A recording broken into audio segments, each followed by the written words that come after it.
وكلهم آتيه يوم القيامة فردا إن الذين آمنوا وعملوا الصالحات سيجعل لهم الرحمن ودا فإنما يسرناه بلسانك لتبشر به المتقين وتنذر به قوما لدا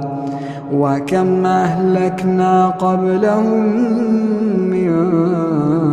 قرن هل تحس منهم من أحد